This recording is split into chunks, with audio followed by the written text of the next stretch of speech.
Oke, kita lanjut ke pertanyaan berikutnya. Susah nggak sih Kak pelajaran di FK? Terus di FK bakal belajar apa aja? Nah, menurut aku sih kalau dibilang susah, belajar di FK itu nggak susah banget. Terus kalau misalnya dibilang mudah, nggak mudah. Tapi intinya kalau misalnya kalian ngikutin pelajarannya dari awal, nggak cabut-cabutan KP, dan kalian ngikutin semua praktikumnya, insya Allah kalian bakalan ngerti di setiap bloknya.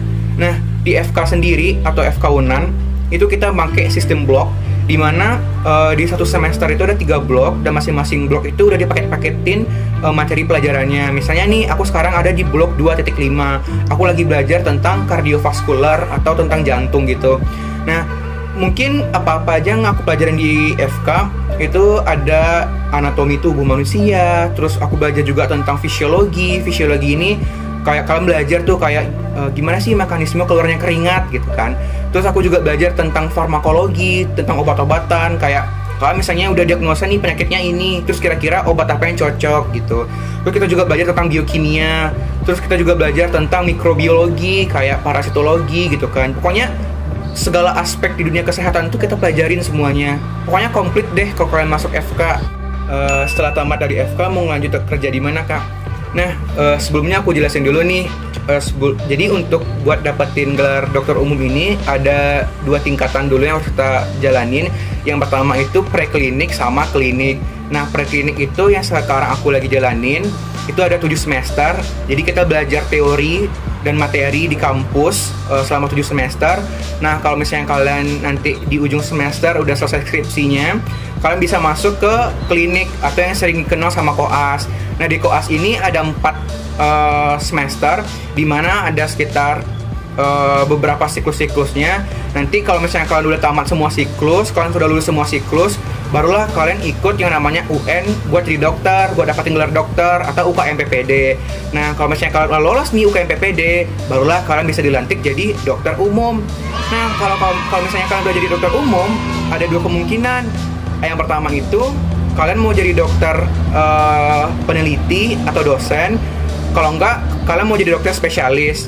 Nah, kalau misalnya kalian minat jadi dosen atau jadi peneliti di bidang kesehatan, kalian bisa ambil tuh S2 biomedik, kalau enggak S2 di ilmu kesehatan masyarakat. Tapi kalau kalian minat mau ngambil spesialis, kayak aku nih contohnya mau ngambil spesialis kandungan atau obgyn, aku harus nambah sekolah aku 5 tahun lagi buat dapetin gelar SPOG-nya gitu kan.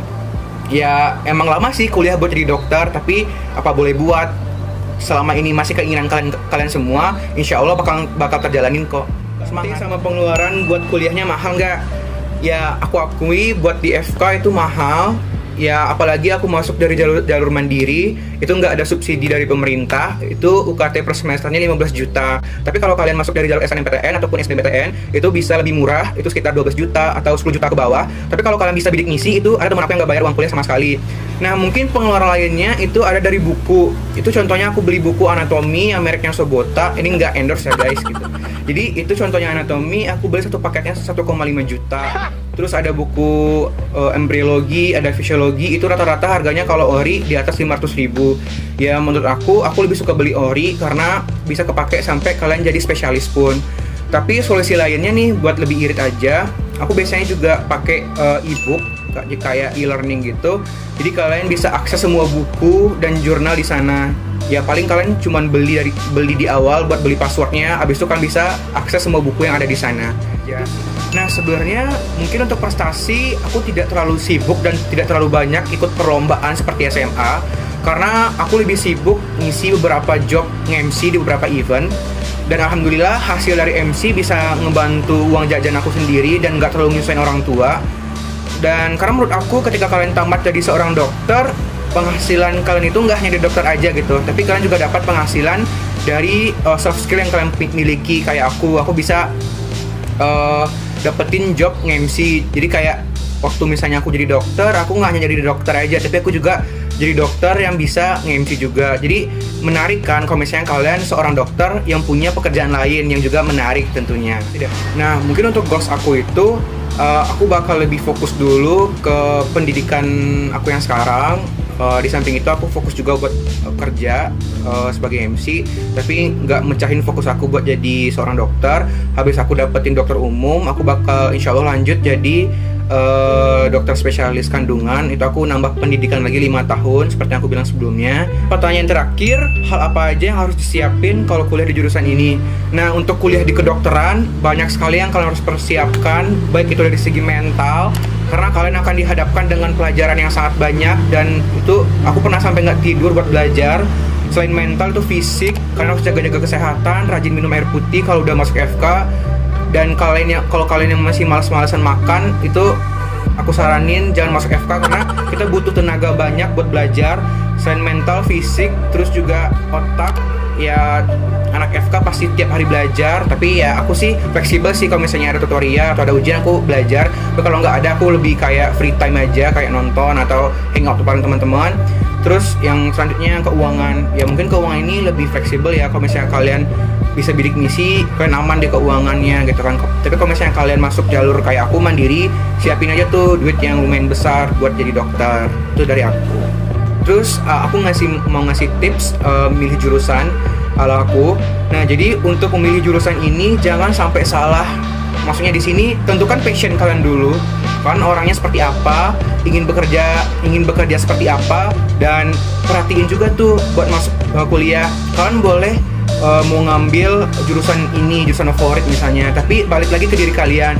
Kira-kira kalian mampu nggak buat ngejalanin kuliah kalau misalnya kalian lulus di sana, atau kira-kira kalian mampu nggak lulus di jurusan tersebut. Jadi balikin lagi ke diri kalian, kira-kira kalian sanggup nggak buat ngejalanin kuliah di jurusan itu.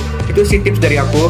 Terus mungkin tips berikutnya, jangan lupa selain belajar dan usaha, doa ini termasuk doa dan restu orang tua.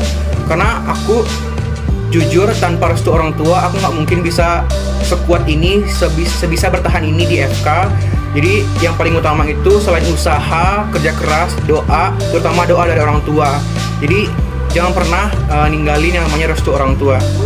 Intinya semangat buat kalian semua yang lagi berjuang buat dapatin keinginan kalian semua. Aku tahu semua jurusan itu bagus, dimanapun kalian berkuliah itu bagus. Itu tergantung dari kalian sendiri, apakah kalian serius di jurusan itu. Dan menurut aku, walaupun kalian gagal nantinya di SNMPTN, di SBMPTN maupun di jalur mandiri, jangan pernah patah semangat. Jangan jadikan kegagalan itu sebagai penghambat kalian buat mendapatkan kesuksesan nantinya di masa depan. Jadi buat kalian nih yang minat masuk ke FK Unan, aku tunggu kehadiran kalian semua. Mudah-mudahan kalian bisa dapat di jurusan yang kalian inginkan. Aku tunggu kehadirannya di FK Unan. See you.